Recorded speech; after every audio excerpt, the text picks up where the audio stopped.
Okay. Hello, everyone. Welcome back for another Love Your Liver live stream. This is number 117. There it is on my screen. I see it now. Thanks to Joe. My name is Dr. Garrett Smith. I am known as the nutrition detective around these here YouTube parts. And today we're going to go over another thyroid testimonial. Another person in the Love Your Liver program getting off of the thyroid medications that they were put on and now showing that her labs are testing normal. For those of you out there who don't know this yet, like getting people off of thyroid meds is not easy. No one ever said it was easy. But it's something that we do regularly here, that people take themselves off of their thyroid meds because they feel better. Oftentimes, they're on thyroid meds and we get them better to the point, as you'll see in this testimonial, that the thyroid meds are starting to make them hyperthyroid and not feel good. They're over-medicated because their thyroid is coming back online. Now, for anyone out there who thinks that you need vitamin A for your thyroid function, you're wrong. You're wrong. It's okay. It's okay to be wrong. You're wrong. We fix thyroids by taking away the vitamin A. And the thyroid gets better. And I've shown the research on this multiple times. And autoimmunity, if you have autoimmune thyroid, autoimmunity is a vitamin A toxicity condition. Funny thing that we fix autoimmune thyroid, or I'm sorry, let me say that. Funny thing that autoimmune thyroid goes away in people and other people who, they're in conventional medicine, they're starting to come out and say maybe all hypothyroid is autoimmune thyroid. I don't know if you've heard about that.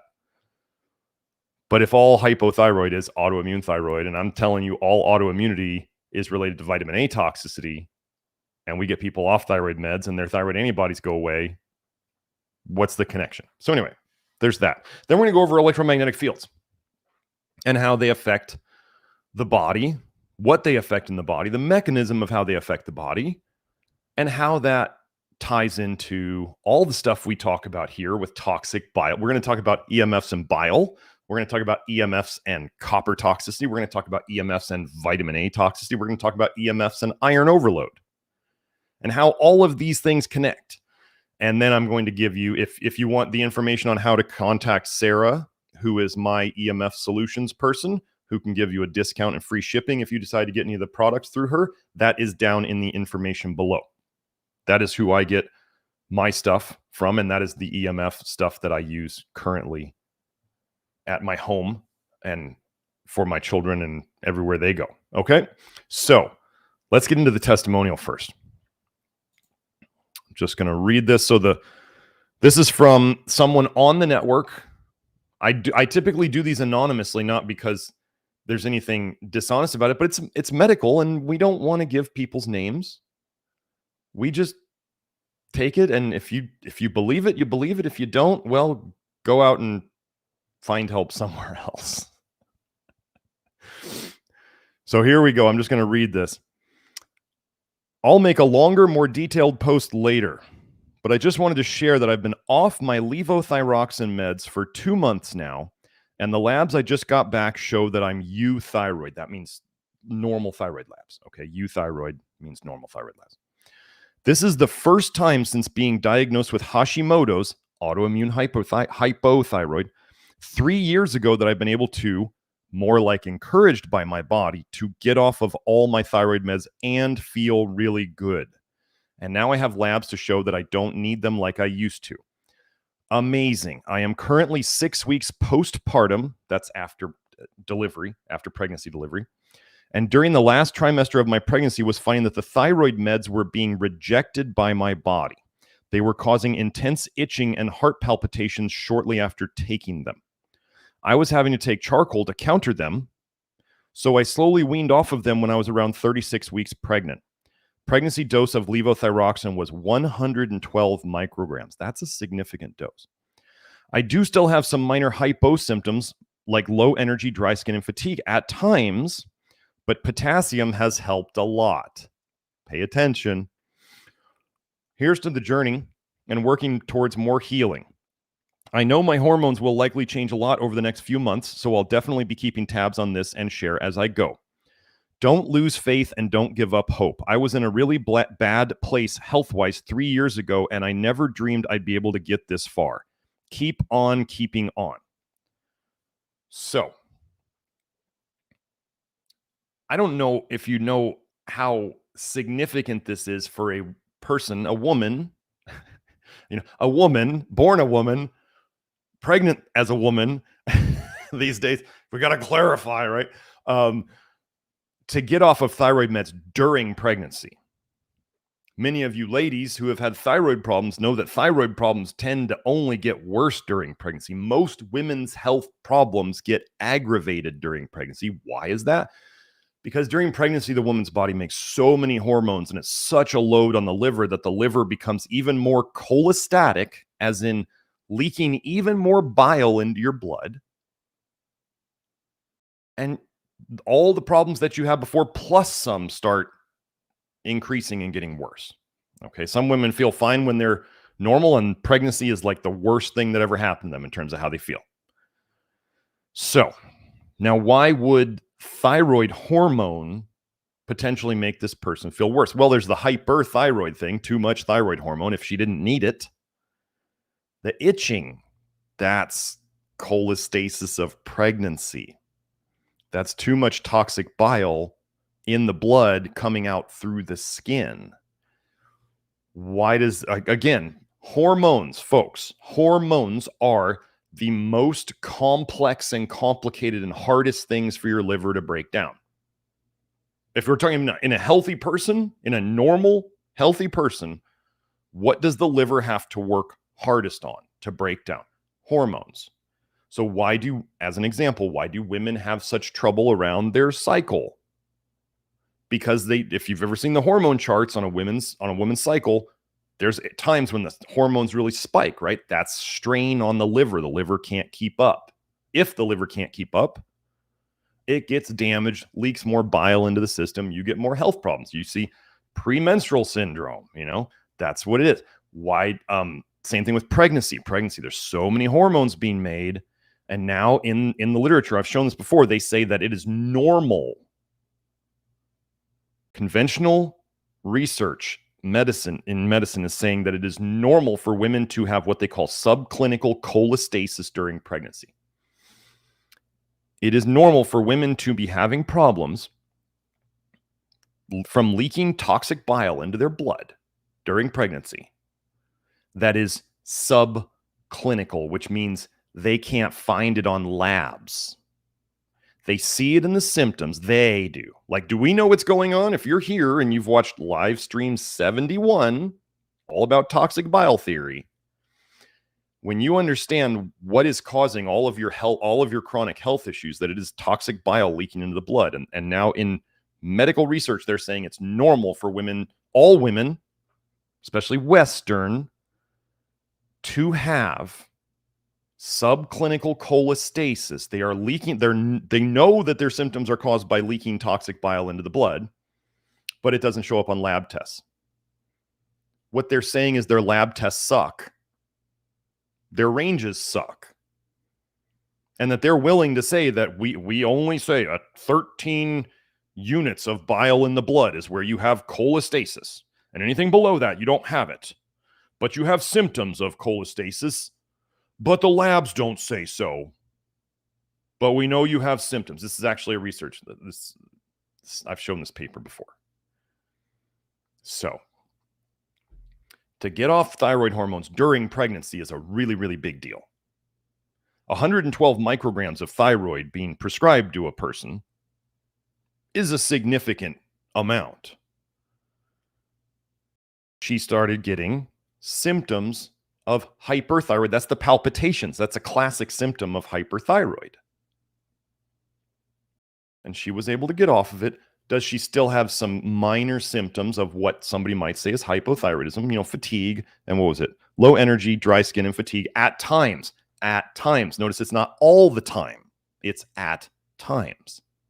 And then she said, as I've talked here before, fixing your potassium intake is critical for your thyroid.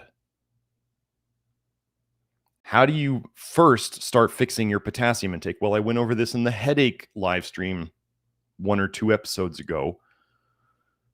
We avoid vitamin A. Why? Because vitamin A blocks your potassium channels. So your potassium can't get back into the cell and make you feel like you have enough potassium. So doctors may run blood tests on you and they say your potassium's fine because they're looking at all the potassium in your blood.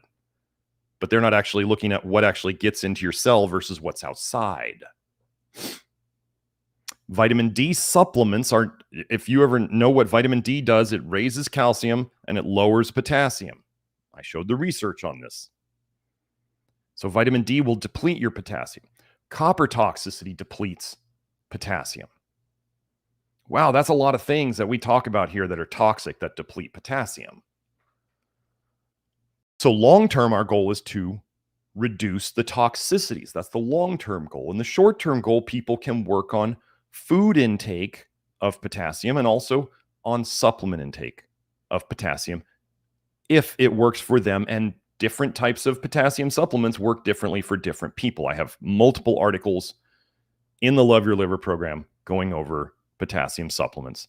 Do I just tell people to take a certain milligram dose of potassium a day? No, because that's protocols are for people who don't think, who don't want to think. We're not doing conventional medicine here where it's a take 1 pill of this, call me in the morning. No, it's try this, see how you feel. Do you feel better? Do you feel worse? If you don't feel anything, don't keep doing it. Or maybe if you think it's something okay, maybe you try a little more if you don't feel anything yet. But we talk about all that. If something doesn't agree with you, stop taking it. Okay, so that's the testimonial. Now we're going to get into the EMF stuff. So, first, like I said, the information, if you want to contact Sarah, is down below. A lot of people, EMFs, what are EMFs? Electromagnetic fields. Electro, key part, magnetic. Some people will say frequencies, fields, pretty much interchangeable for the way we use it in health, okay? So, some of you out there who may be watching this, I mean, if you're watching this, you may or may not be electromagnetic, that very electromagnetic sensitive, because obviously you're on a computer to watch this or you're on a phone. But is this stuff affecting you? Yes. EMFs, modern EMFs are not good for us. Okay. The 5G, the Bluetooth that you put, if you're still putting those earbuds right next to your brain and you got health problems, I mean, stop putting a wireless transmitter inside your skull, basically. Okay. It's not good for you. But there are people out there who are so electromagnetic sensitive that they are like moving away from cities. They're moving to like low EMF communities. They're turning off circuit breakers at night. They're turning off modems at night. I still do that. I still turn off my modem at night. Like anything you can turn off at night, that's easy. Do it. If you're so sensitive or if you're so into it, you turn off your circuit breaker, that's fine. Like, but there are people who are like really, really super sensitive. It's like the multiple chemical sensitivity where they are so sensitive, they got to get away from all of it. I'm going to tell you that if you're very, very electromagnetically sensitive or you're very, very chemically sensitive, you are very, very toxic. And I don't mean that in a bad way. It's just you are.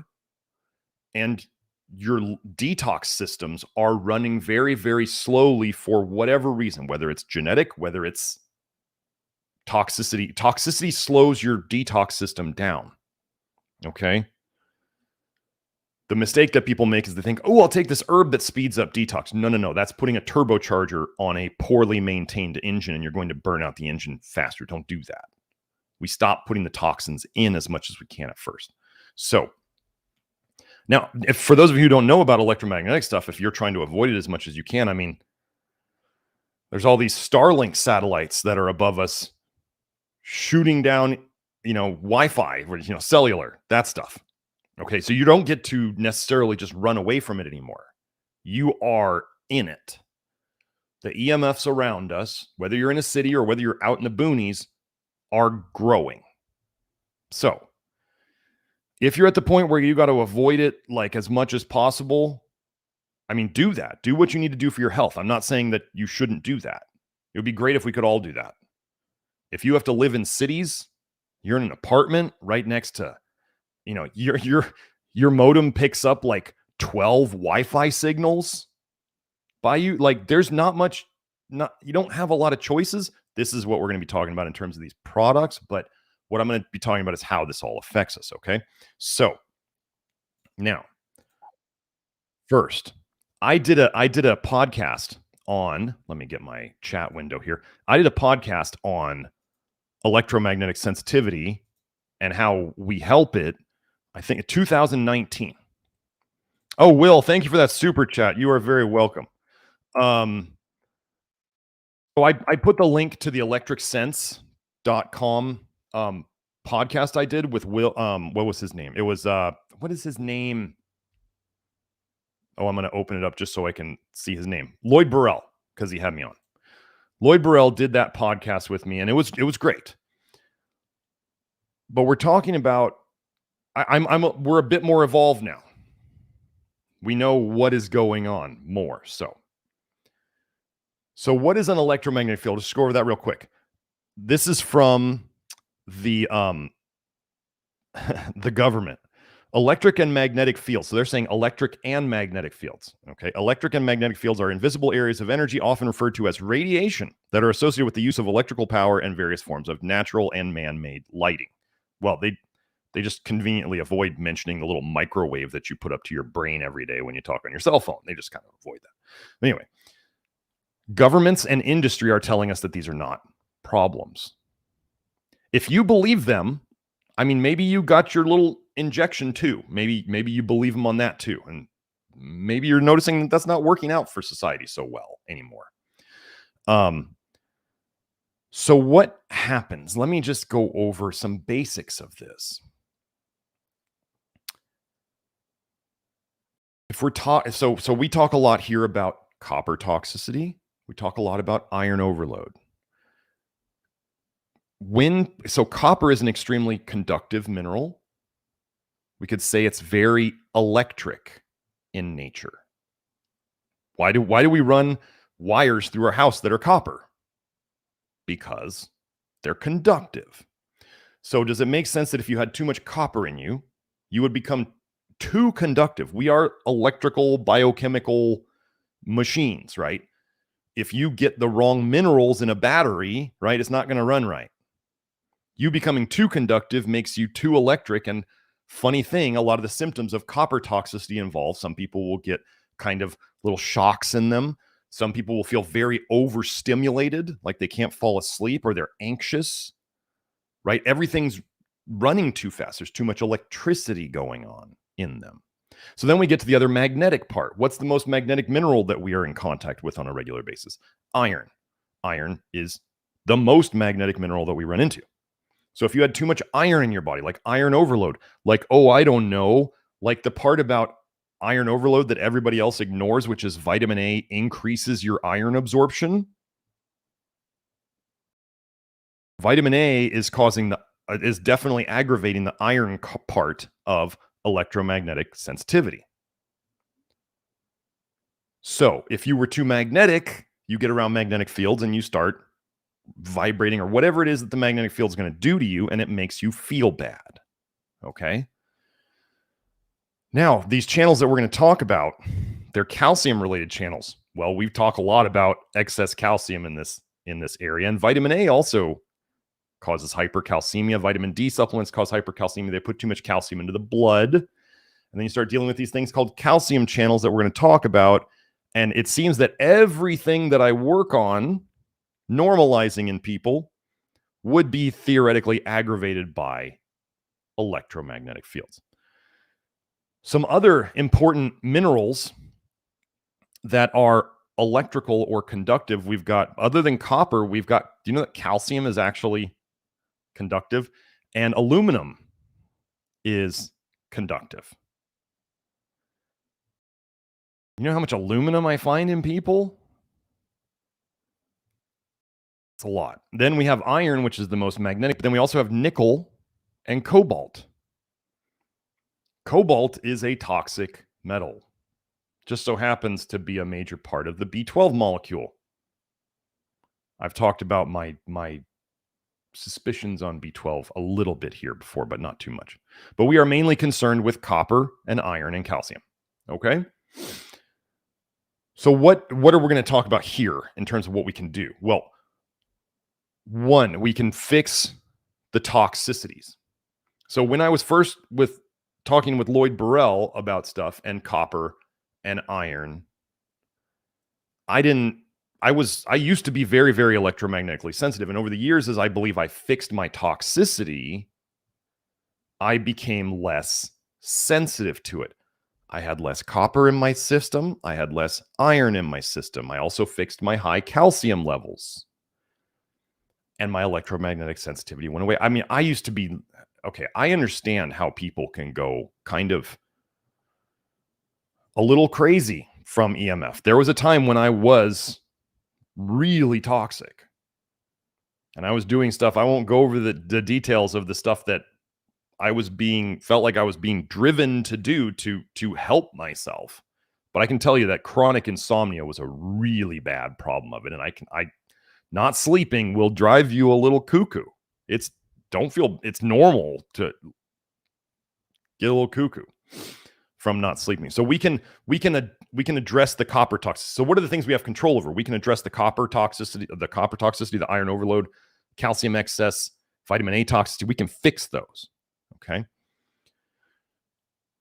One of the other things we can do is we can reduce or even eliminate the electromagnetic fields that we are exposed to. Now, how can you do that? I talk about that. I wrote a book with Matt Stone. Matt Stone's back around again of 180 Degree Health. I wrote a book with Matt Stone called Solving the Paleo Equation.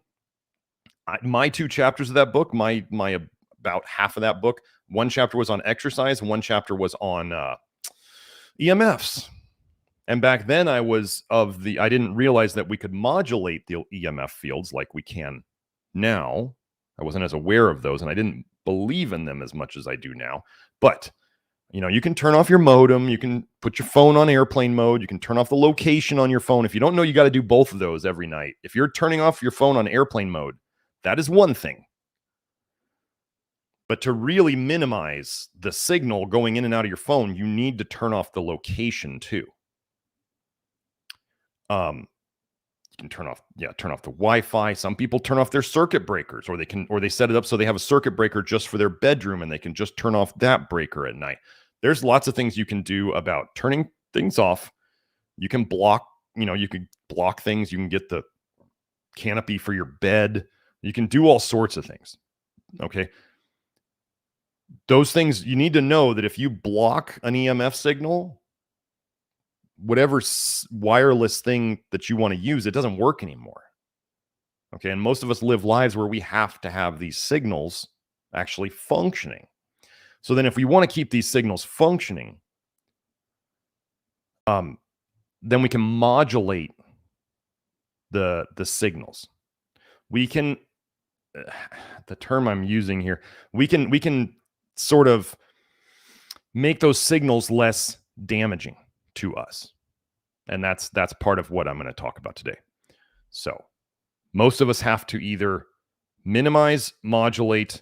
We can all work on the toxicities. We can minimize the signals that are going into us as well as we can. And we can then reduce things as we're able to.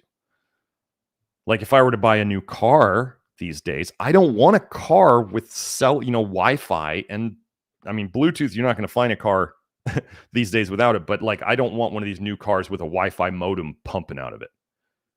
I don't want a hybrid car that's full of batteries.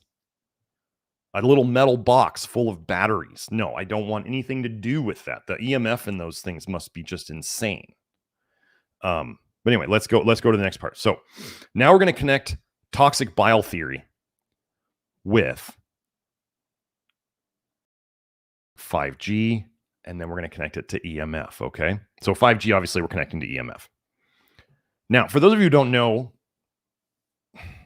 there was a really crazy coincidence that I did cover this on Facebook back in the day about how the places where the virus was popping up first in the US were actually the places where they first were installing 5G.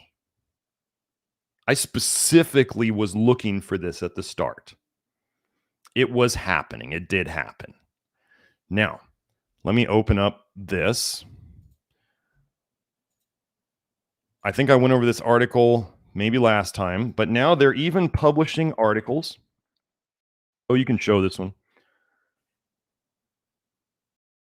Evidence for a connection between coronavirus disease 19 and exposure to radio frequency radiation from wireless communications, including 5G. Did I highlight any of this? I don't think I did. Anyway, I just wanted to go over that paper. This was 2021. This is, let me go over this as it relates to toxic bile theory. I believe that these signals can stimulate the body to dump a massive amount of toxic bile that leaks into the bloodstream and causes all the symptoms that we associate with this supposed virus. Okay? I'm going to show you some crazy stuff now. But sorry, let me go over this. I'm just going to read some quotes from this paper. There was initially demonstrating a statistical correlation to international communities with recently established 5G networks. So these people saw the pattern of new 5G placements with this problem. Okay. And then down here, so let me highlight that so you can see it. Maybe I'll make it a little bigger.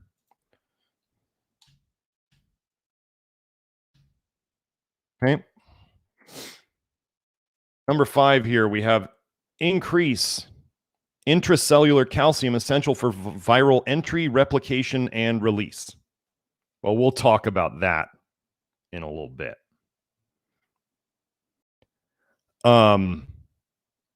Intracellular calcium release. Well, we're going to talk about that with the calcium channels, okay?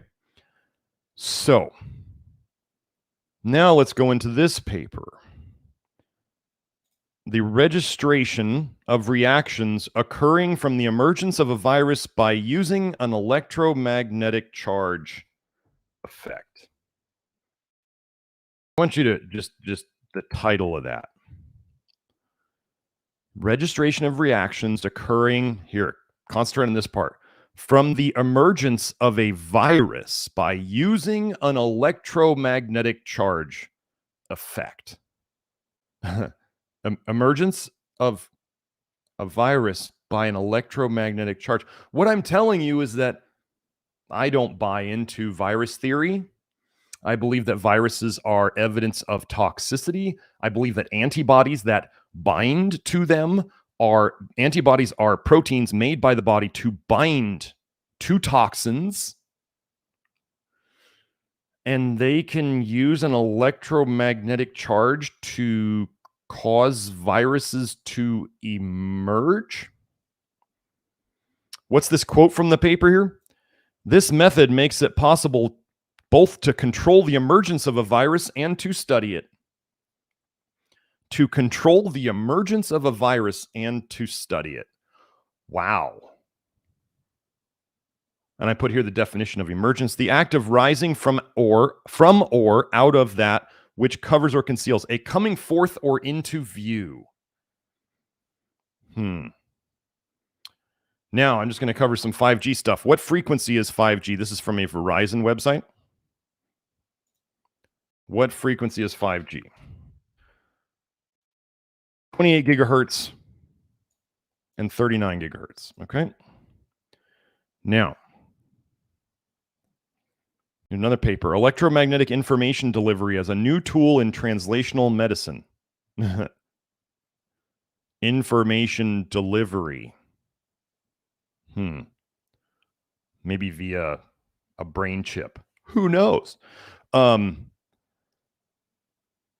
want you to understand what this is a lot of technical terms here.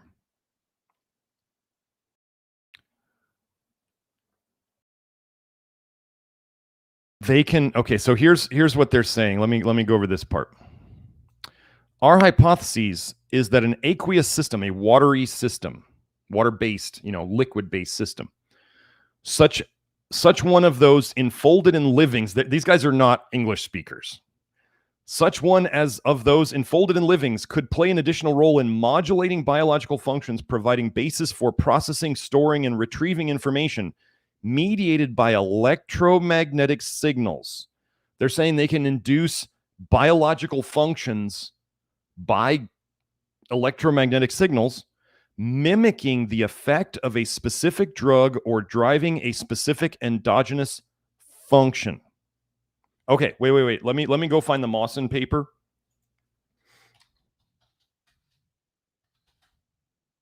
Okay.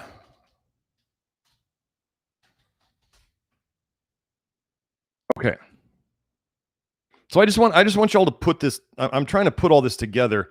This is not low-level stuff. This is not stuff that most normies are going to understand. But this paper, I've been over this paper before. Liver damage and exposure to toxic concentrations of endogenous made within the body retinoids in the pathogenesis of COVID-19 disease. Hypothesis. Here's Mawson's quote in the abstract. Review of the literature reveals that COVID-19 disease closely resembles an endogenous, made from within the body, form of hypervitaminosis A. We propose that SARS-CoV-2 virus-induced liver damage causes retinoic acid and stored retinyl esters to be released into the circulation in toxic concentrations, unbound to protein, with resulting damage to organs including the lungs, heart, blood vessels, and skin. Several lines of evidence support this model of disease causation. So wait, Mawson's saying, and I went over this too. We went over first 5G locations are where the disease emerged. Whoa, hey, that's crazy. We now have Mawson comparing retinoic acid patterns of disease, where they give people retinoic acid, active vitamin A, and the symptoms they get when you give them retinoic acid look exactly like the COOF. Okay? Now we tie it all together. Let us tie it all together now. So, Joe, you can show this. So they treated some of these cells. Okay? Treatment with chemical retinoic acid dramatically decreased LAN5 cell growth. Okay, so they're just saying that's when they actually treated it with retinoic acid. They decreased the cell growth. Okay. Interestingly, cells grown in the presence of the electromagnetic signal from retinoic acid. The electromagnetic signal from retinoic acid showed a statistical significant decrease of cell growth similar to retinoic acid treatment. Are you following me here? Interestingly, cells grown in the presence of the electromagnetic signal of retinoic acid, they're shooting an electromagnetic field into it. That's like the frequency of retinoic acid. This is not voodoo medicine. This is like they can shoot a signal that mimics what retinoic acid does in the body. Are you understanding here? Like those of you who have done the electroacupuncture by Vol, like those machines and stuff like that, where they're supposedly charging water with homeopathics and stuff like that, that is in the similar area of what this is. But this is they're treating cells with an electromagnetic signal that is like retinoic acid. Showed us that they got the same effect as the cells they actually treated with retinoic acid. Okay. We now have them saying that they can use an electromagnetic signal to control the emergence of a virus. We have the COOF being connected to an endogenous, made within the body form of retinoic acid poisoning. And now we have, they can shoot an electromagnetic signal that's like retinoic acid into cells and cause the same effect.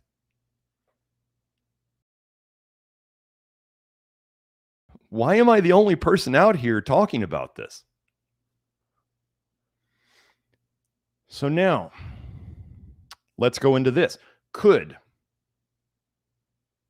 commonly used Wi-Fi signals cause leakier bile? Let's go into this one.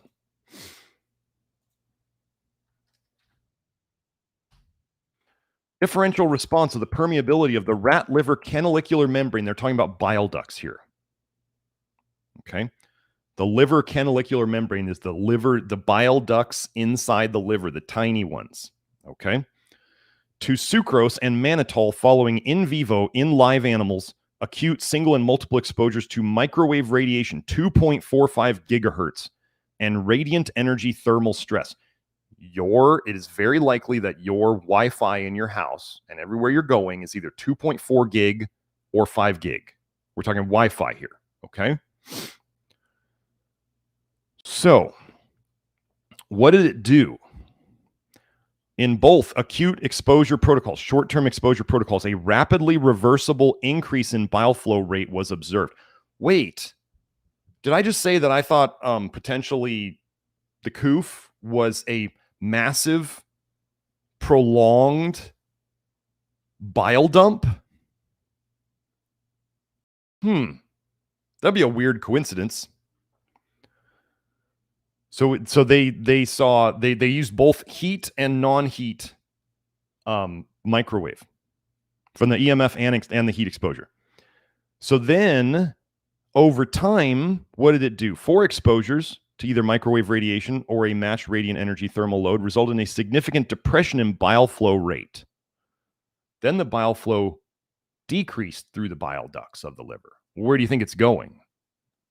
I think it goes maybe backwards in the system. So just remember, when you stop bile flow flowing the normal direction, it's called cholestasis. It goes the wrong direction, like into the blood. Intrahepatic cholestasis means the bile is not coming out into the gut. It's going backwards, like leaking out of the cells and the bile ducts of the liver going back. That's called intrahepatic cholestasis. You can look it up. There's not much we can do. I mean, we fix it, but when it's leaking that way, you can't do much about it other than absorb it, which is why in pregnancy, when women have intrahepatic cholestasis of pregnancy, they give them bile binders like cholestyramine, which is not good. Go look at the side effects list of cholestyramine. It's terrible. Or they use charcoal, which is what we often use. So let's see. Here's one of the last sentences of it. Conversely, multiple exposures produced non-reversible changes in bile flow rate and canalicular membrane permeability. They're non-reversible. Well, that doesn't sound good. With microwave exposure producing greater alterations in the function of the bile duct canalicular membrane than an equivalent radiant energy thermal load. So the gigahertz signals caused more of a problem than just them giving the same amount of heat into the area. Okay. So let's do another one. Plug this in.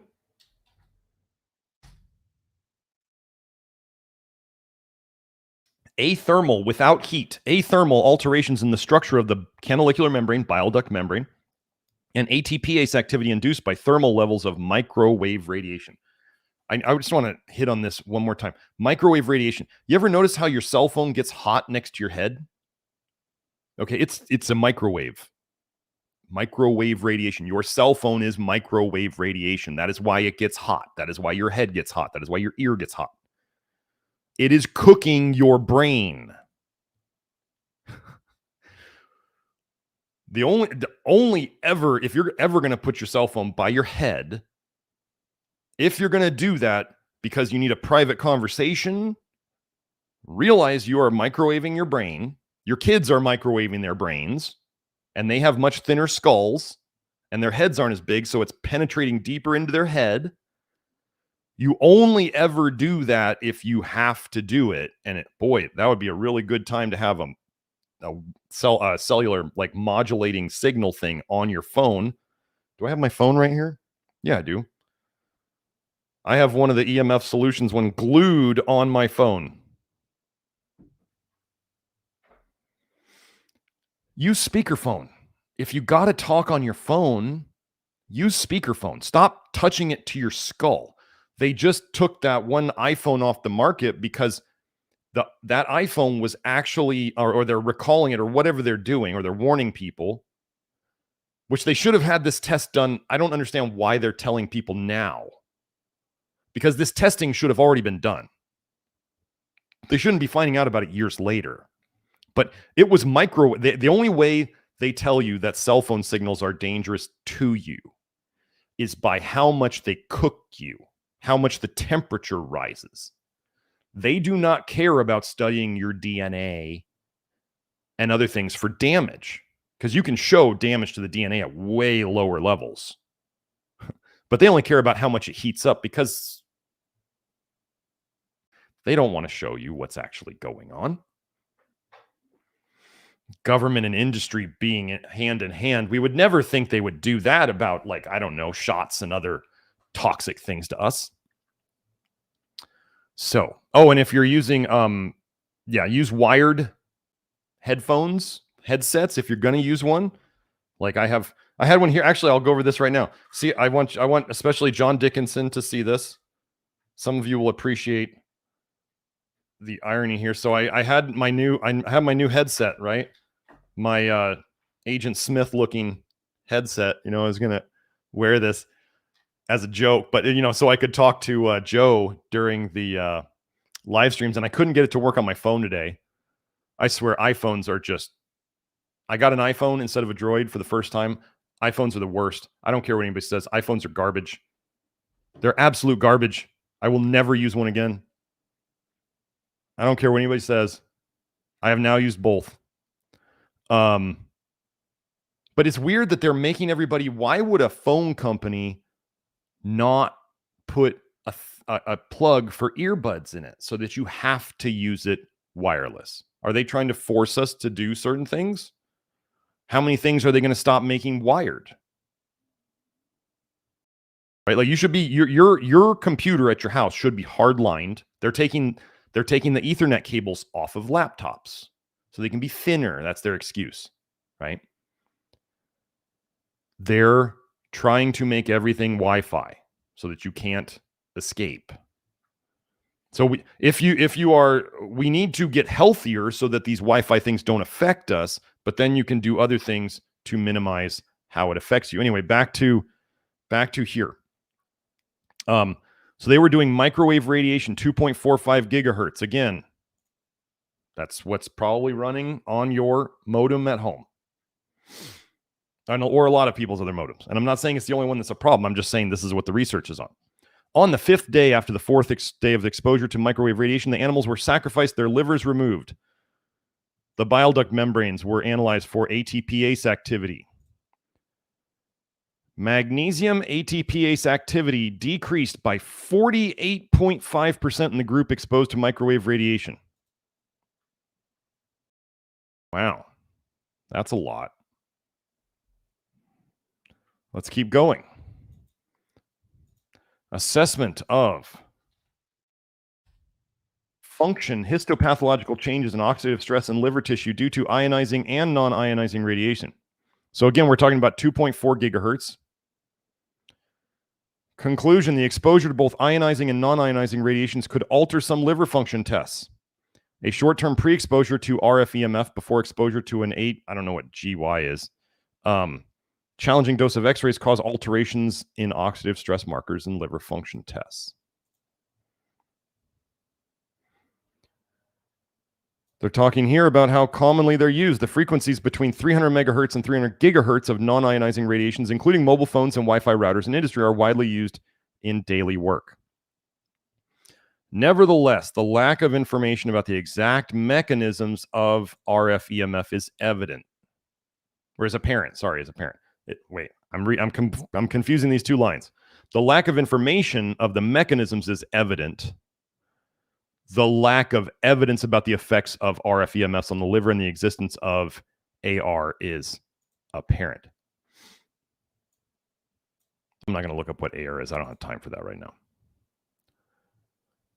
Hey, what do we talk about here a lot in terms of minerals? We talk about zinc. We talk about potassium. We talk about other minerals. This paper, the effects of electromagnetic pulse on serum element levels in the rat. Doesn't necessarily reflect what's in the liver. Remember that. The blood and the liver are two separate things. So here, after they were exposed, the potassium level was decreased. Hey, who talks about potassium a lot being a problem? Potassium deficiency being a problem. The potassium was decreased and the calcium level was increased. If you know anything about hair analysis, yeah, you can show this, Joe. If you know anything about hair analysis, you know that the thyroid ratio is high calcium to low potassium. High calcium, low potassium. What did they just say that happened? The potassium level was decreased and the calcium level was increased. Gosh, do you think that would be bad for your thyroid? With the electrical field intensity of EMP increasing. In addition, there was a tendency that the zinc level was decreased with the time going on within 48 hours after an EMP exposure. Zinc decreased, calcium increased, potassium decreased. That's like exactly what we fix all the time here.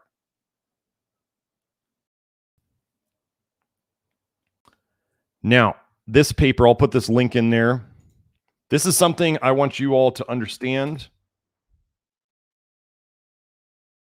This paper, amyotrophic lateral sclerosis, that's Lou Gehrig's disease, is caused, this is a theoretical paper, is caused by electric currents applied to or induced in the body. It is an iatrogenic, as in caused by medicine, iatrogenic disease of athletes caused by the use of electrotherapy devices. Basically, the idea was, this gentleman's hypothesis was that running currents through the body will cause diseases in the wiring of the system, the brain and the nerves. Funny thing, there's all these, they're just giving TENS machines out like candy now, and everybody, electrical stim, and there's all these things that you can connect to yourself to run currents through yourself. What I'm telling you, I believe part of the master plan is to drive people either like insane or basically neurologically worthless. How could you burn out a system that isn't designed for, let's say you're running currents that are higher than the system normally runs through it. Can you burn out an electrical system by running too much electricity through it? Of course you can. Do you think that like electrical stim machines are more current than your system is normally designed to run through it? Probably. Do you think that even TENS is more than your system is designed for? Yeah, most likely. If you are running currents through your system, you may, like the zapper, those of you who may have used the zapper, you're running currents through your system that can supposedly kill parasites. Do you think it might be a little much for your nervous system? I don't think running currents through the body is a good idea.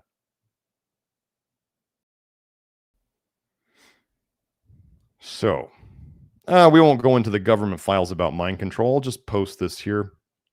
Y'all can look at this if you want. So let's go into... Wait, this is not the one I wanted.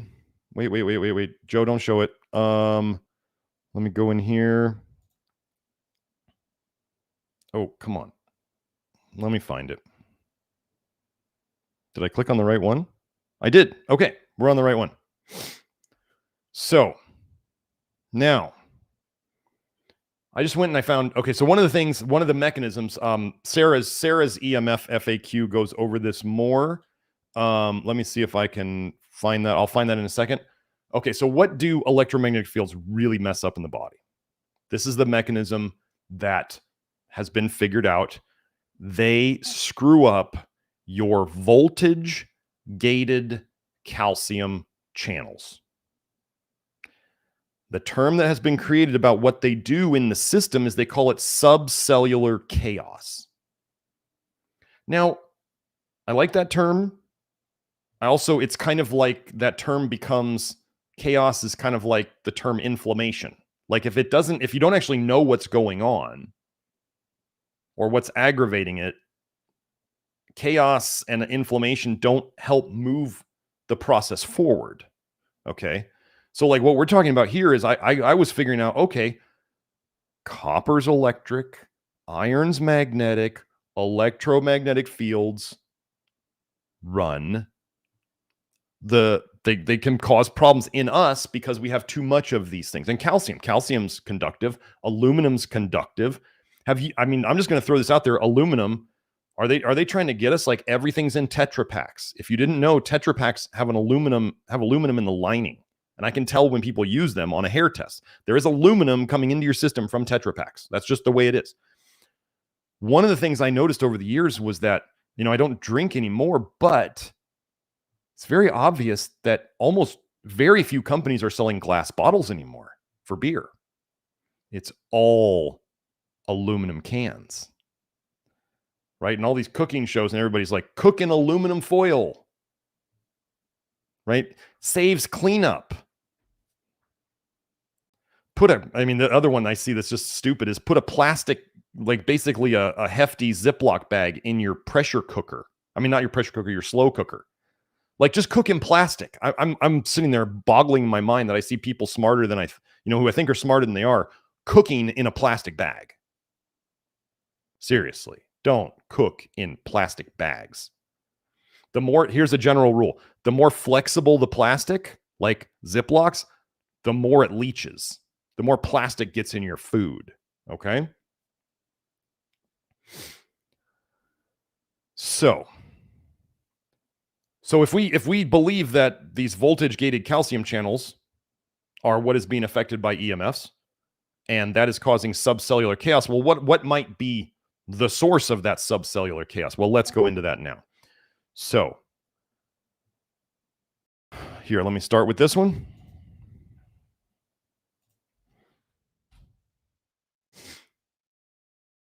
The synergic effect, the synergic effect of retinoic acid and extremely low frequency magnetic field exposure on human neuroblastoma cell line. Neuroblastoma would be like brain tumors. Okay. So retinoic acid and magnetic fields were synergistic. They worked together. Joe, you can show this. Cells were subjected to ELF-MF exposure in the presence or absence of a neuronal differentiating agency, all trans retinoic acid, for 24 to 72 hours. Now, I just want you to know, if you don't know, all trans retinoic acid is Retin-A. So those of you who are using Retin-A on your face, this is the same thing. You are absorbing it through your skin into your bloodstream. Any vitamin A you eat that is what's called a pro-vitamin A compound breaks down, and some of it breaks down into all trans retinoic acid. So here we go. Cells exposed to ELF-MF combined with retinoic treatment showed a decreased cellular proliferation. Well, that's not good. Moreover, ELF-MF and ATRA-treated cells showed more differentiated morphological traits. These are different. They are different. Cytochrome P45019 gene expression was enhanced by ATRA treatment. That cytochromes are how they're part of your detox system. So they're saying our data suggests that ELF-MF exposure right here, ELF-MF exposure can strengthen the ATRA effects on neuroblastoma cells. Well, what do we talk about here in terms of what are tumors? What is cancer? It's storage areas for toxins. One toxin that we store a lot of is vitamin A. And I'm going to tell you that anything you might think that was good in this study, this is a cell study. It's going to be exactly the opposite in the whole body. So here we have, I don't have to go into detail on this one. This one, retinoic acid inhibits neuronal voltage-gated calcium channels. So obviously we now have vitamin A affecting the calcium channels. Okay? That's really all we're going to hit on that one. Iron. Oh, boy. Let's go into iron now. Voltage-gated calcium channels provide an alternate route for iron uptake in neuronal cell cultures.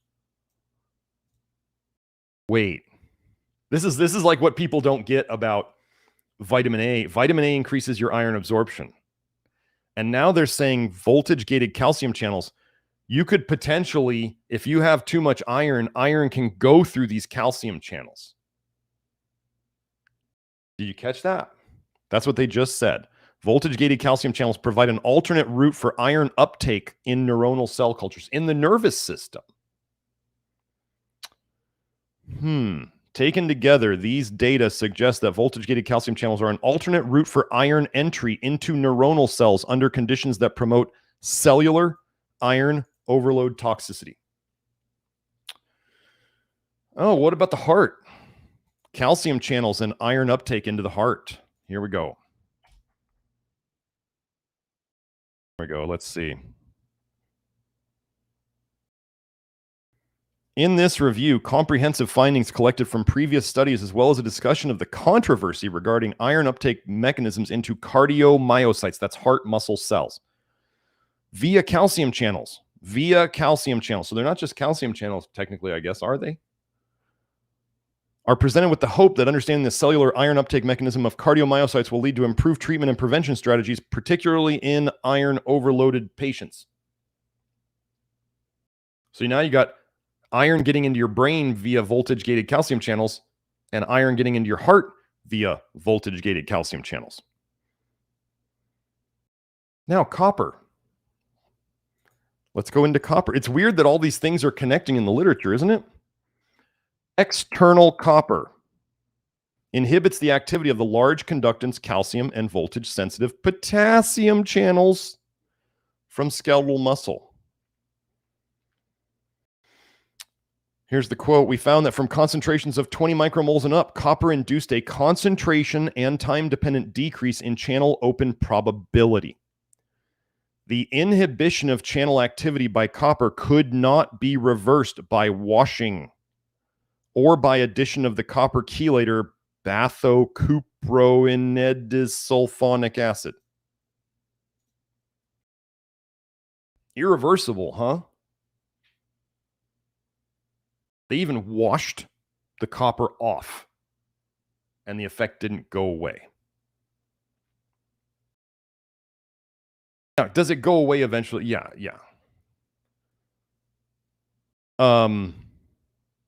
And one last one. I think this is the. Oh yeah, we'll just keep. We got a couple more.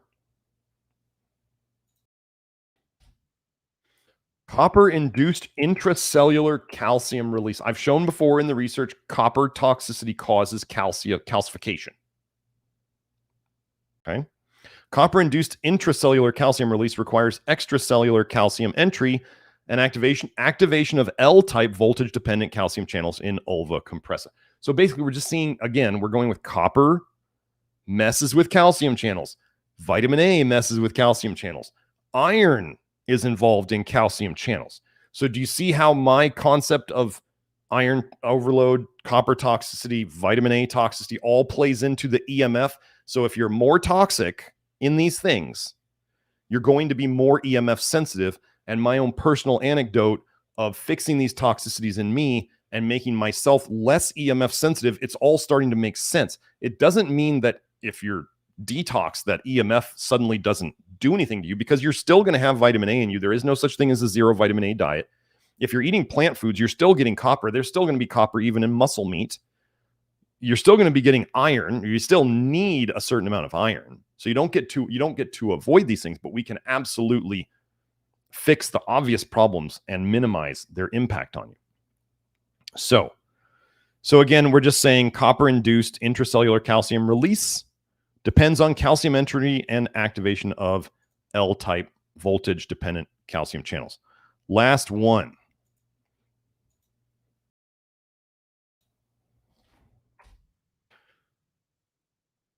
Calcium channels and iron metabolism, a redox catastrophe in Parkinson's disease and an innovative path to novel therapies.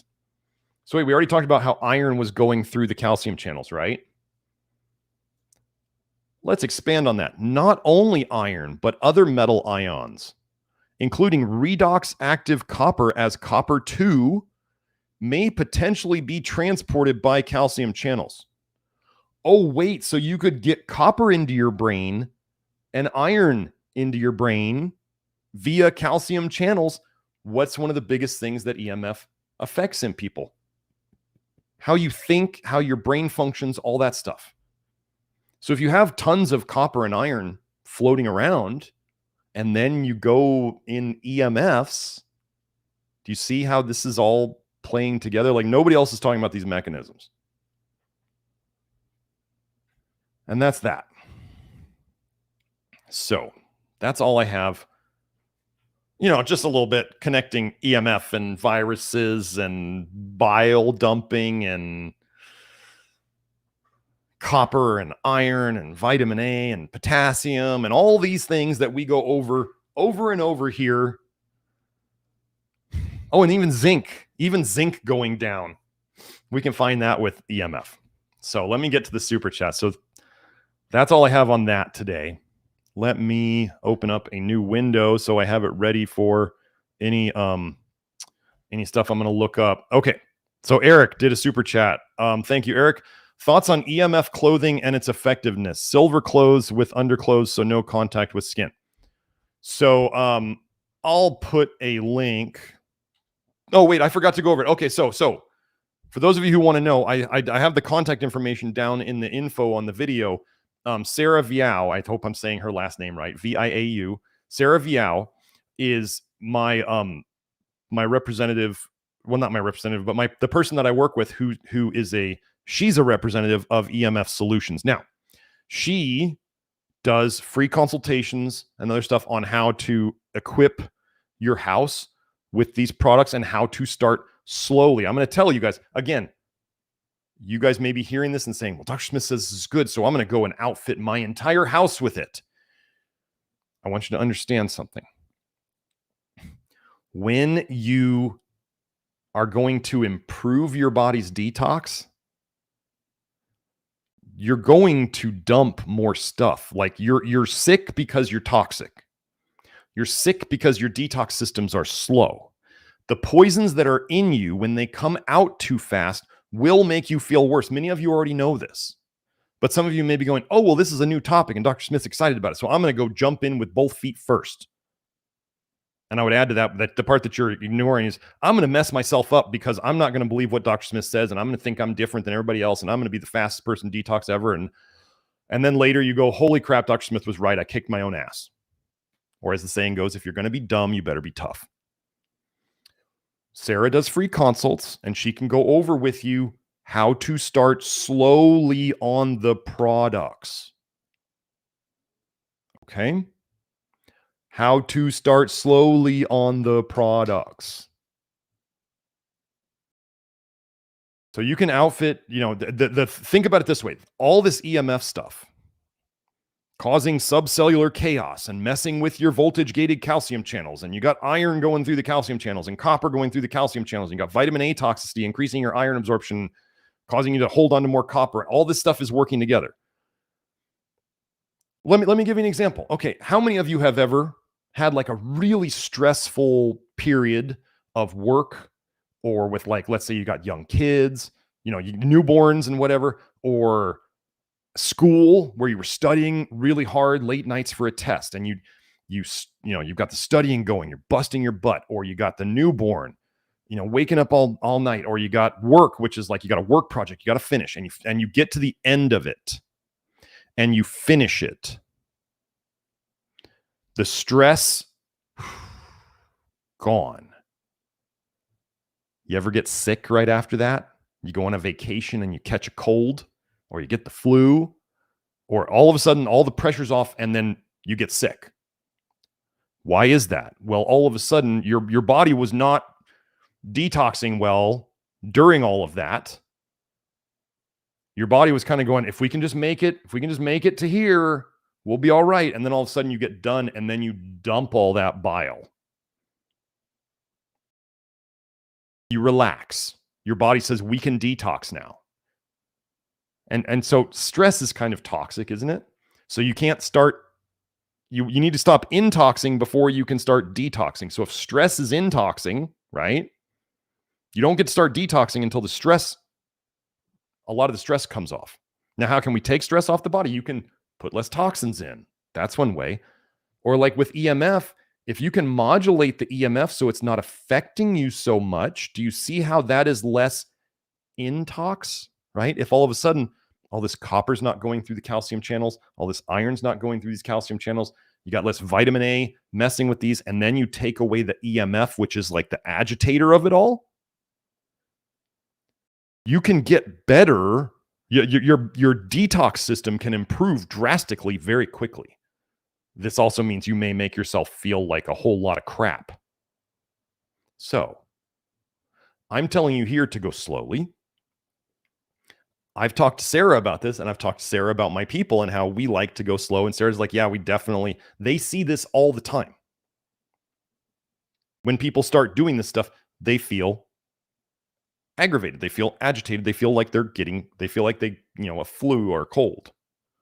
This is normal. The way that we know that this is doing something okay is that goes away.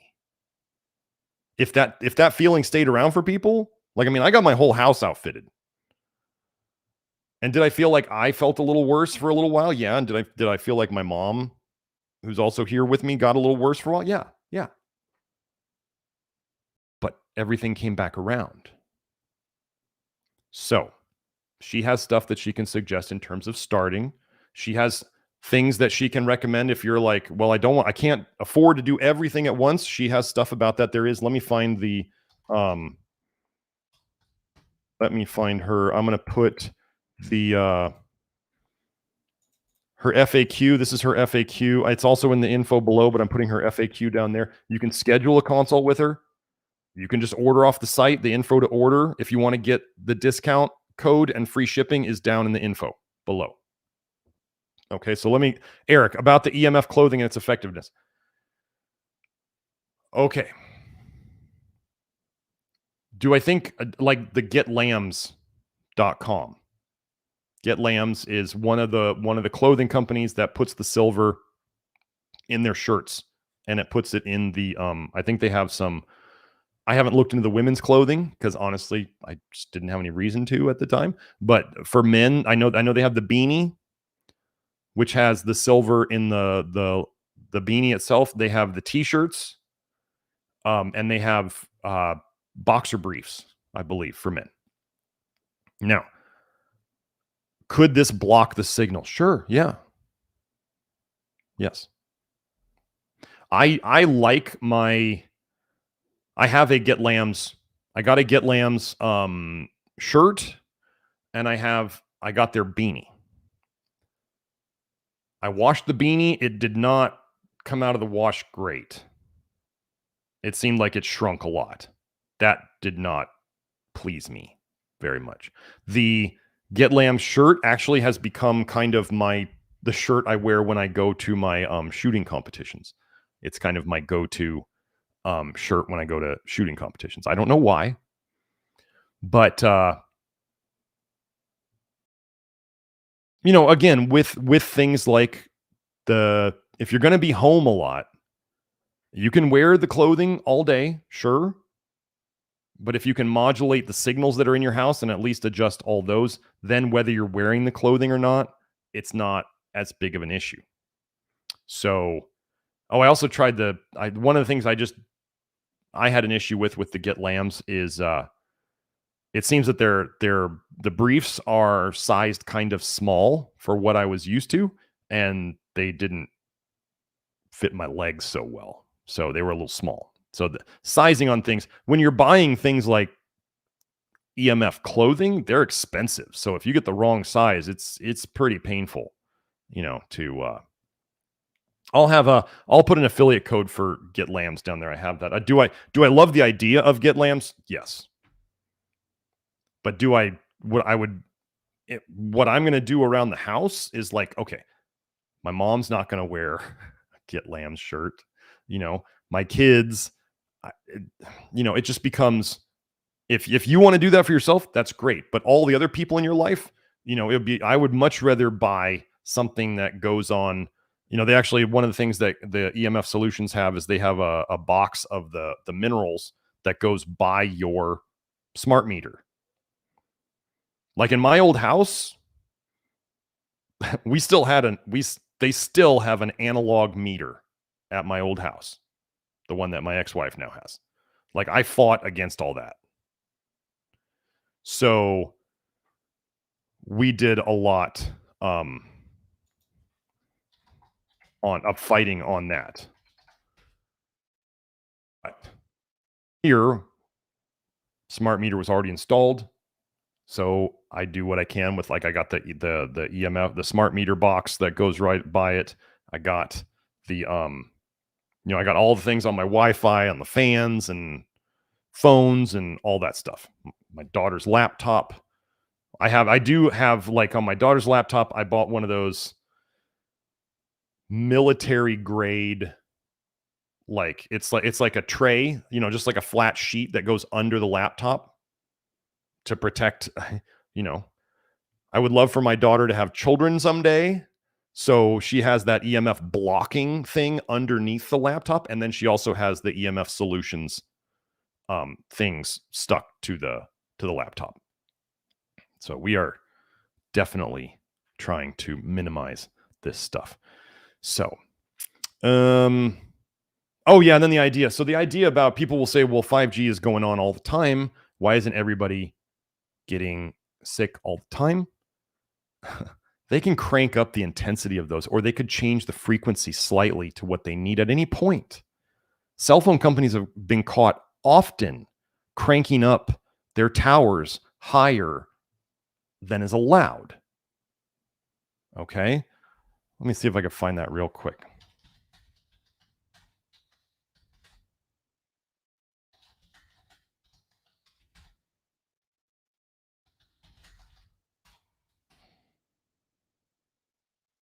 Let's see. I don't know that I'm going to find anything this quick. I probably don't know the best search to do, but yeah, they've been caught before. So they could just imagine, they could simply cause a virus to emerge. Isn't that what that one paper just said? And again, what if, wait, let me go show you this. For those of you who love the exosome idea. Okay. And it's cool. Exosome, sure. Wait. Let's go here. What's this paper called? Regulation of exosome secretion by cellular retinoic acid binding protein 1 contributes to systemic anti-inflammation. Oh, wait, this is a cell study. So it's going to be the opposite in the whole body. But I just want you to look at this. Regulation of exosome secretion by cellular retinoic acid. Binding protein. Well, your body doesn't make a binding protein unless it has to bind something like retinoic acid. So if it's making the binding protein, the retinoic acid there. Do you remember how I just went over how they could create the same effect as retinoic acid with an electromagnetic field? Viruses appear, and then people say, well, they're not viruses, they're exosomes. Fine, exosomes. Fine. I can show you in the research. It's all there. This is what nobody's talking about. And yet now I see on my Instagram feed once in a while, of course, this comes up for me. I see tretinoin, like Retin-A. It seems like they're now they're just, I want you to know, things are getting ugly now, where they're just like, hallucinogens are getting legal, and like they're just like, just call our doctor and he'll write you a prescription for this, like for all sorts of male medications and for tretinoin, and they're trying to poison you. They're just giving everybody free access now. Because, when you see ivermectin connected to psychosis, and you look at, the, what's the other one? Not metronidazole. Mefloquinone, which is related to hydroxychloroquine. Mefloquine, that's the word. Mefloquine. driving soldiers insane. They're trying to drive us insane.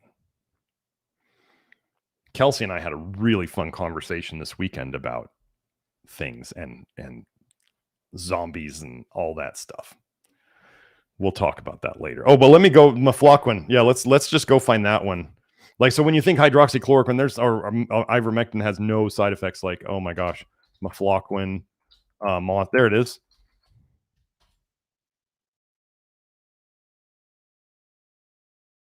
Mefloquine use, psychosis, and violence. A retinoid toxicity hypothesis.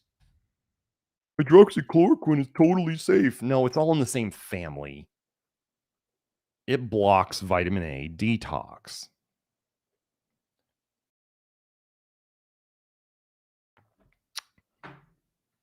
How does it help the symptoms of the COOF? It blocks anything that blocks ALDH, which the quines do, which the mectins do. It slows down your bile production.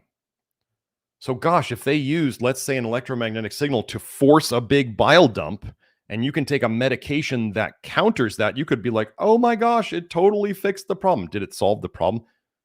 No. You kick the can down the road for the next one. And another one. And another one, for those who get the reference. So let me go over, let me see if there's any more super chats. But yeah, so Eric, about the EMF clothing. If you want to spend the money on it, do I think it's probably worth it? Sure. If you got the money to spend on it, sure. But I would do stuff that could potentially help you and even the people around you. You know, like if you're in an apartment and you do the EMF stuff for your apartment, you may even get some spillover effect and help the people around you, which would be nice. But a t-shirt is only going to help you. So that's my take on it. I would spend the money on stuff for everybody who lives in the domicile. Okay, so let's go to Ramon's. Hello, Ramon. Thank you for the super chat. He says, hi, Dr. Smith. Can you elaborate a little more on overcooking meats and histamines? What are histamines? Thank you for everything you teach us. I won't have time to go into all the histamine stuff. Okay, I'm gonna keep this simple because most people need it simple. I actually don't believe that allergic reactions are. I don't think of allergies as something separate now. I think, and when I'm talking about allergies, I'm talking about histamine, stuff like that. I don't think allergies are what we're taught they are. They are toxicity. They are toxicity reactions. And I've shown that with the allergies and vitamin A and allergies and vitamin D. You start raising a lot of calcium in the system, you start seeing allergies. Wow, we're talking about voltage-gated calcium channels and EMF and vitamin A and copper and all this stuff. So, cooking. I'm going to put it this way. For anybody who tries to twist my words, am I advocating raw meat and all raw food eating? No, I'm not advocating that. Is it probably okay? So here's the other idea. Do you think turning your food into charcoal, like burning your food, like burning your steak?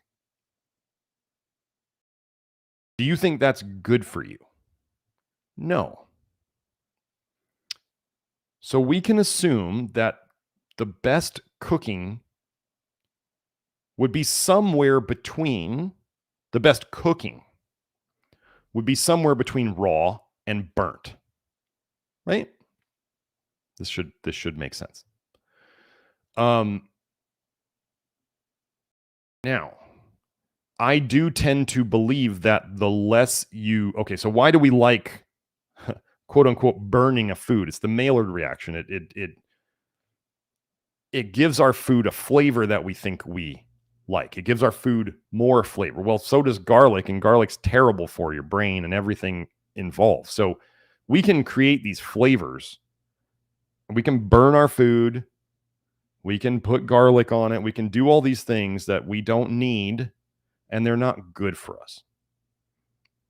Funny thing that there's all these cooking shows and everybody's doing all these crazier and crazier things to food these days. It's all part of the whole plan. Okay. What I'm going to say is the lower, and again, I'm not like a raw foodist. I'm saying the lower temperature you cook your food at and not burning your food, which is what, like, think of a grill, or if you baking could potentially, burn the food, roasting, that kind of stuff. If you're seeing it browning, just think of that's the start of burning it. Do I still cook in my oven? Yes. I grilled hamburgers the other day. Am I not using these things? No. But really sick people who know that they react to histamines in food a lot do better when they get fresh meat. So think of it as histamines start forming. The longer the meat sits around, as an example, the more histamines form. Generally, leftovers are forming large amounts of histamine. So fresh foods are best. Well, okay, so when we think of health, like, right, are fresh foods the best? Yes. Okay. So even if you didn't know about histamine, generally people can go, fresh food is better than old food. Okay. So then we go into, well, we don't want to burn it. If we could minimize the burning, that'd be great. Okay. So we minimize the burning by not cooking it on, like, kind of that direct heat that gets real hot, that browns things or burns things. Okay. So that leaves us with what's the way of cooking that you can do that doesn't burn things? Well, it would be cooking with water somehow, because it doesn't burn things. That would be like steam or boiling. Okay. That's basically, so fresh food that is for people who are really, really sick, who are people who I get. The fresher your food is, and if you're gonna cook it, if you have to cook it with some sort of water-based cooking. Whether that could be pressure cooking, that could be boiling, that could be steaming. Anything where you get into more direct heat, where you could brown or burn the food, grilling, roasting, baking, whatever, you're going to be making more histamine. And, just the less you can cook the food, if you're going to cook the food, the lower temperature you can cook it at, the better. Well, boiling and steaming only go up to 212 degrees. People go, well, I don't like the taste of it. That's not the question here. That's not the question. The question is not, do you like it? The question is, how can we get you feeling better and not feeling so bad quicker by in terms of the cooking methods that you use? That's the question I'm answering here. So,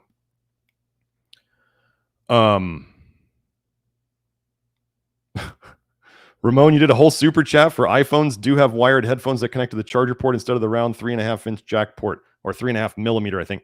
Knowing this, why then are iPhones bad? Thank you. My iPhone will sometimes randomly not connect to the Bluetooth in my car. And just so you know, I have the EMF Solutions car thing. It goes into your cigarette lighter. I have that. That was actually the biggest thing. Okay, let me tell you a quick story about the EMF Solutions and myself. How I knew that it was working. Okay, so my car does have Bluetooth. One of the first pieces I got was that I listened to what they said, the EMF guidance, the EMF Solutions guidance. I got the thing for my smart meter. I got the thing for my bed. Goes under your mattress on your box spring. And then I got the thing for my car. And I plugged that in. Now, let me tell you, I used to really, and so one of the things they talk about, for those of you who have mold issues, okay. For those of you who have mold issues, if you look on Sarah's page, the FAQ I posted, EMF worsens mold growth. Like, mold grows more with EMF. Isn't that, so how many people have mold issues and EMF issues at the same time? And the EMF is driving the mold to get worse. Okay. So I in my car, I was pretty sure I had a mold issue in the air conditioning. Now in Tucson, Arizona, where it's hot like 9 months out of the year, like it's still in the 90s here in October. It's almost November. It was still like 92 degrees yesterday. It's crazy. It's climate change. Whatever. Anyway, I think there's a lot bigger things at play than that. So I was pretty sure that I had some mold growing in my air conditioning. Because you want to know what? When I would set the air on outside air, no problems. When I set the air on recirculate, so it's recirculating the air, so it's less load on the air conditioning because it doesn't have to cool the air again. I could get narcoleptic, like falling asleep behind the wheel, within about 5 to 10 minutes. And there was a little bit of a different smell when you would switch it over. So I was like, there's probably mold in there. And okay, I don't get everything fixed right away. I was lazy about it, so I just didn't use that. I just avoided using it. Okay. So I learned about the EMF Solutions products, talked to Sarah, got the car one, plugged it in. First day I was driving around. Now you could call this placebo. I don't care. First day I was driving around, I drove around with it in the car for maybe about a half hour. Still had it on outside air. After I did that, I thought, well, might as well test. Maybe it's doing something to the mold. I mean, I like to do one of the ideas is you do the outside air because the hot air will somehow reduce the mold. It'll make the mold less because it's drying it out or whatever. The recirculating seems to be the problem. So I put the thing in my car. Half hour after driving around with it in on outside air, I switched it to recirculate. I can tell you I have not had the narcoleptic problem. I did not have anybody do anything to my air conditioning system. I have not had the falling asleep, like really, it's like a toxic reaction. It doesn't happen anymore. And that was immediately when I went, this is doing something. This is absolutely doing something. And then later on, months, like 4 months later, they changed out the air conditioning filter in my car when I got my oil change. And I looked at it, I was like, that thing's nasty. But the car plug-in fixed it. So that was where I became a believer. But anyway, okay. So, but Ramon, about the iPhone, like the iPhone will not connect to my car sometimes. I could not go into how many things I do not like about the iPhone. The lack of bottom buttons is just the stupidest thing I've ever seen. Like, I have used both. I will never buy an iPhone ever again. Never, ever, ever. The fact that they're taking away the jacks just shows that they're pushing us more towards wireless. The iPhone, there's so many things that are problems when you turn on airplane mode, things go wonky all over the place. I can't stand the phone. And I'm good at phones. So if anybody's like, you're technologically, no. iPhones were made to be simpler for simpler minds. They were.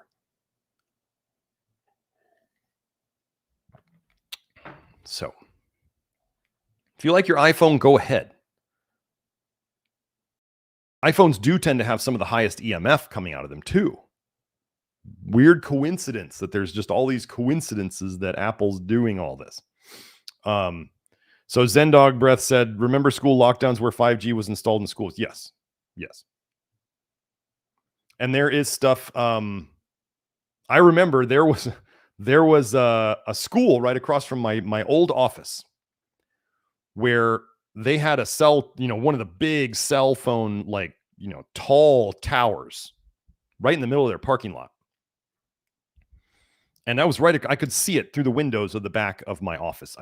When I was in my real EMF sensitive phase, I was looking at those like, you start to get really paranoid. And I was looking at those like, those are evil and those are causing me problems. But then I think some of the research came out about EMF affecting children's behavior, because that's out there. What am I thinking of the website? Does anybody know that website? It's the big like legit researchers. I can't remember the name. I go over this website in my in the book. I just haven't thought about that book in a long time. But it's the legit research. Anyway, so all of a sudden one day that EMF tower was completely removed from the school. I'm going to guess that somebody read about the research on kids' behavior and EMF. And finally, there was a church school. They just said, get this out of here. Like, we're done. We are absolutely done. So, hasn't come back. But I'm not at that office anymore. So, yeah, about the histamines, Ramon, I would just look them up. I don't want to spend time going into the histamines too much. Just you can go and get a basic gist on the internet. Hopeful Healing posted, I'm so glad you talked about lambs clothing. I stopped wearing lambs because I thought they were made with copper. No, they're not made with copper. You can see on the inside. I mean, if I wasn't on a live stream, I'd go grab my shirt. I'd show you the inside. There's copper interwoven. I mean, not copper, silver interwoven in them. I believe they make that pretty clear on the website, but it's definitely not copper. Now, what I think it was it Eric? Eric was saying about he's wearing an undershirt. So he's going to wear the clothes. He was considering wearing the clothes with an undershirt because you can see the silver woven on the inside of the shirt. It's a black shirt on the outside, but you can see the silver interwoven on the inside of the shirt. If somebody didn't want to, I mean, could you absorb silver from that? Sure. Silver is not a terrible thing, but there is doubt as to how well our bodies can get rid of silver from the cells, which is why people who take too much of it sometimes turn gray or blue. So I don't suggest using silver internally on a daily basis. You can use it as needed, like colloidal silver, that's fairly low dose, but could you still potentially accumulate that over time? Sure, potentially. If you were putting on a shirt that had silver touching your skin all day, sure. I use a zinc bracelet. You can absorb zinc that way. Copper bracelets are an absolute disaster for people. They may make people, now they've got copper interwoven in clothing, right? They've got copper interwoven in shirts and knee braces and arm braces. And boy, that's going to end badly.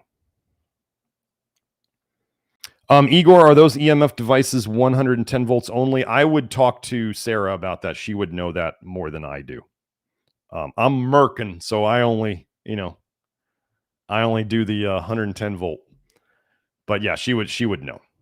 So let's see. Generally, let me just simplify this for you, Ramon. Just think of histamines as potentially causing an allergic reaction. I could show you in the research that vitamin A causes more mast cell problems and histamine and mast cells. You'll read all about that. Just know that what most people are doing for histamines and mast cell degranulation and all that stuff, they're doing symptomatic stuff. They're not getting to the root of the allergies, which is vitamin A, toxicity, vitamin D supplements, copper causing calcification. Like, it's all connected to all this stuff. So just think of histamines and mast cells and allergy. Some people are very, very sensitive to histamine. I would say that this is most likely because they're really toxic. Let me just see something if oh,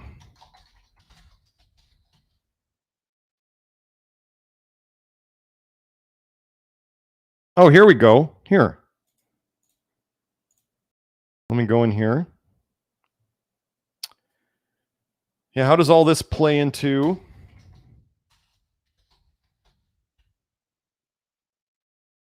So everything seems to play into aldehyde dehydrogenase.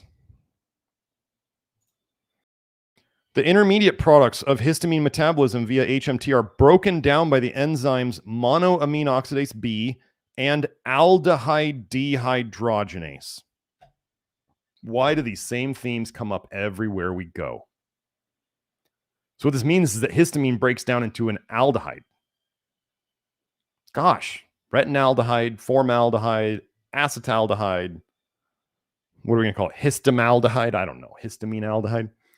So again, aldehyde dehydrogenase, like retinoic acid, slows down. The more retinoic acid you make through aldehyde dehydrogenase, the more it slows down aldehyde dehydrogenase.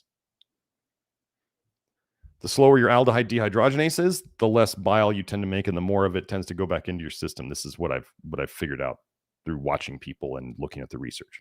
So let's look here. Let's just run through this. This is by this clinicaleducation.org website. Let's just run through these things. Common causes for histamine intolerance include inflammatory bowel disease or anything that causes damage to the gut cells, enterocytes. Gosh, do you think toxic bile coating the gut would cause damage to it? Yeah. Celiac disease. Remember how I went over how you couldn't create celiac disease they couldn't create a cellular model of celiac disease without adding retinoic acid to it, without adding vitamin A to it. So vitamin A is critical to celiac disease. Retinoic acid is a chemical peel. Retinoic acid coming out of the... Joe, I think I put the link, didn't I? Yeah, there it is. Okay. So celiac disease is toxic bile burning up your intestines. Gluten has been shown in celiac folks to dump more bile. I've been over this research. Intestinal dysbiosis. I've been over this. Toxic bile causes an intestinal dysbiosis, and then intestinal dysbiosis makes more secondary bile acids, which then goes into the system and damages the liver. It's a vicious cycle. SIBO. I've shared the study on dogs where to induce SIBO in dogs, they cut off the bile duct. They cut off the common bile duct. They created cholestasis in the dogs to create SIBO. Parasitic infections like Giardia. Oh, I'm not going to go into that. Leaky gut or intestinal permeability. I have shown how toxic bile regulates the gut permeability. I've been over that here before. Alcohol or other DAO inhibitors. Alcohol, seriously, what does it go through? Alcohol dehydrogenase and aldehyde dehydrogenase. It uses up, it's a poison. Excess biogenic amines in diet. We're not going to cover that right now. Medications that increase histamine. Well, that makes sense. Food allergies. Food allergies are a toxicity reaction. It's funny when a lot of people, some of you have done food allergy tests. Go back and look at your food allergy tests and see how many of those foods are high vitamin A. Like how many times do eggs come up on a food allergy test? Or sulfur foods. Go look for high sulfur foods if you know what they are, and go look for high vitamin A foods. I bet you'll find a huge pattern. Okay, so let's finish this up. Genetic polymorphisms. Sure, genetics loads the gun, environment pulls the trigger.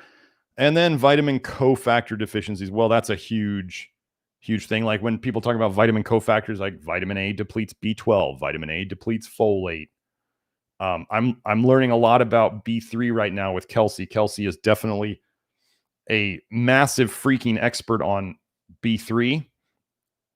And I am learning a whole lot about it right now. So, but anyway, aldehyde dehydrogenase. Never forget this one. What minerals do you need to run aldehyde dehydrogenase? Well, you need selenium and molybdenum. We never talk about those here, do we? So that's that. So Ramon, if you're concerned about histamines, we've talked about alcohol here before. That would be something. That would be a known contributor. Okay, so again, Will, thank you for the super chat, thanking me for all that I do. I don't know what else I'd be doing if I wasn't doing this. So Ramon, we covered the histamine one. Zendog, we covered the school lockdowns one. Ramon, we covered the iPhone one. I can't believe you paid me to go over the iPhone thing. I've used both. I had one of the first iMacs. Like I tried Apple way back when, hated it. Now I tried an iPhone. Both my kids have iPhones. They want me to have it for FaceTime. I'm like, I don't even want to do it. It's just, I told him the other day, my boy was like, why, Dad? I was like, I can't.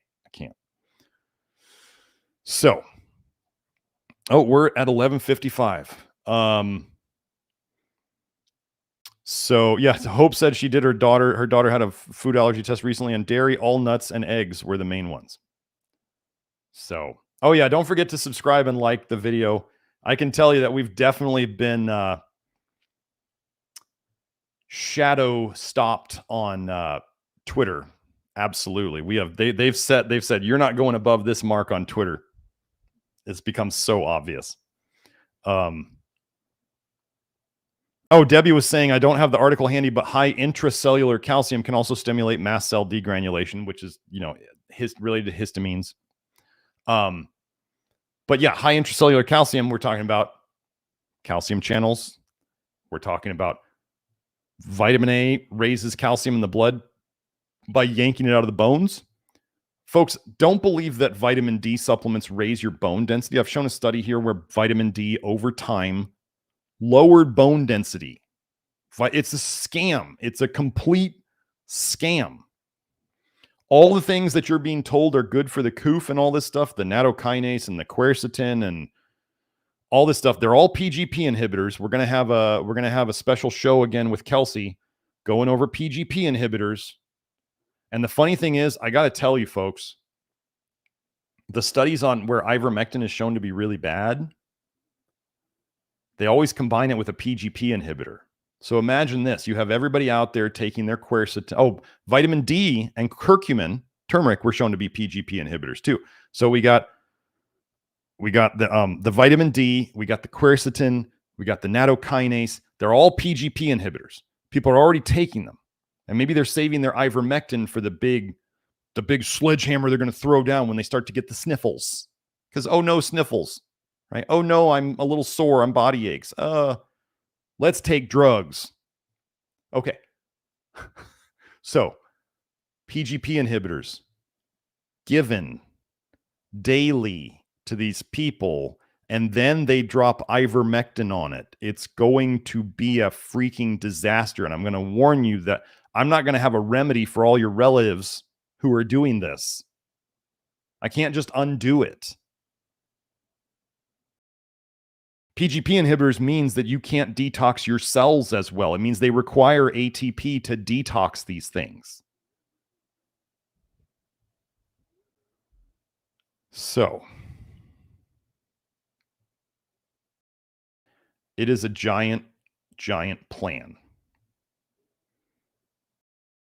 that is really hard to relate to people who don't want to hear it or who just want to believe that somebody's coming to save you. It's not. Let's just think about this. Do you actually believe that the pharma cartel would allow a generic one of their products that they don't make a lot of money on to suddenly save humanity from an emerging threat? What do you think they would do if they actually thought they were going to help people? Don't you think they'd shut down the supply chain? I mean, really? If there was a cure for cancer out there and it was 2 pharmaceuticals that are generic, do you think they would let that happen to the oncology industry? Do you actually believe this?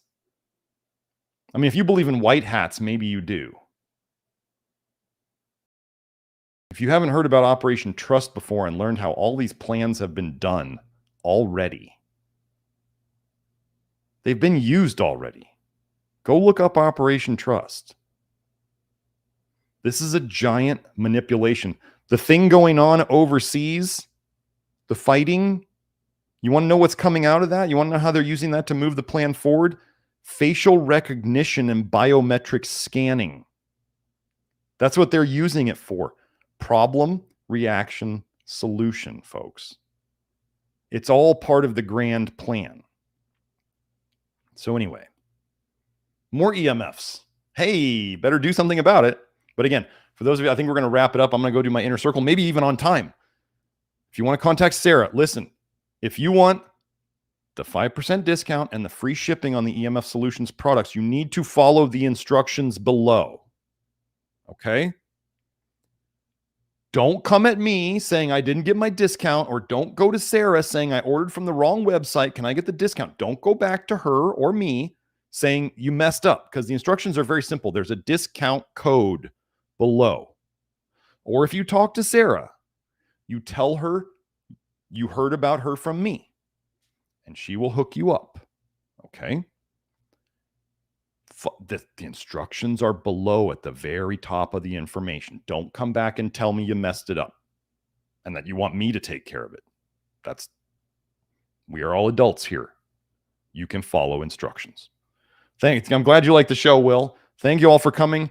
I'm going to go do the inner circle now. Have a great week. I highly, highly suggest that you try some of these products. Start slow.